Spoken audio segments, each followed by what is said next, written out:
Puis, à la fin de son anabase en Asie, Antiochos III entreprend, en 205, une expédition en Arabie, comme l'a souhaité avant lui Alexandre. Et donc il embarque pour l'Arabie donc par bateau depuis la Perside, probablement depuis le port d'Antioche de Perside, dont la localisation reste incertaine, sachant que le gros de son armée aurait marché vers l'Arabie au départ de Babylone. Et donc il parvient à Gera, sur la côte ouest du golfe Persique, qui est alors un important port commercial, dont le négoce profite davantage à l'époque aux Lagides qu'aux Séleucides. Et donc il obtient le versement d'un important tribut en prix de la liberté des Guériens. Et donc après une escale à Tylos, actuel Bahreïn, il embarque finalement pour Séleucie du Tigre en 204 avant de tourner ses ambitions vers l'Occident et de se confronter aux Romains. Alors son fils Antiochos IV, qui est connu surtout pour s'être heurté aux Judéens, pensons à la révolte des Maccabées, conduit lui aussi une expédition contre les Nabatéens en 165.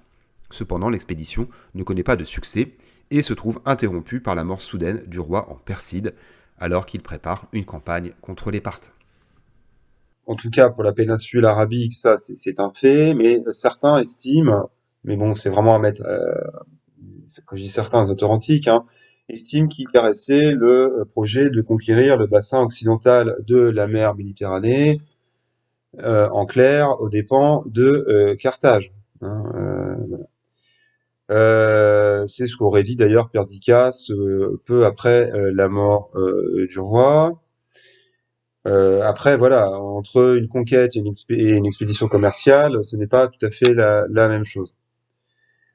Donc, en tout cas, ce qui est sûr, c'est que il envisage donc une expédition en Arabie afin donc de sécuriser la route entre la Babylonie, l'Égypte et l'Inde.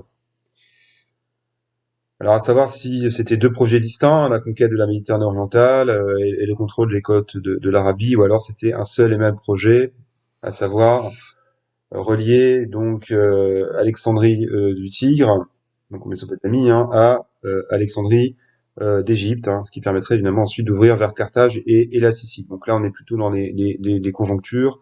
Enfin, on est sûr qu'il avait pour projet une campagne sur les côtes de l'Arabie.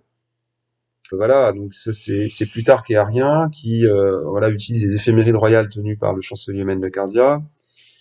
Déjà, qui détaille qu'avant de ce banquet, donc Alexandre aurait été troublé par des signes funestes.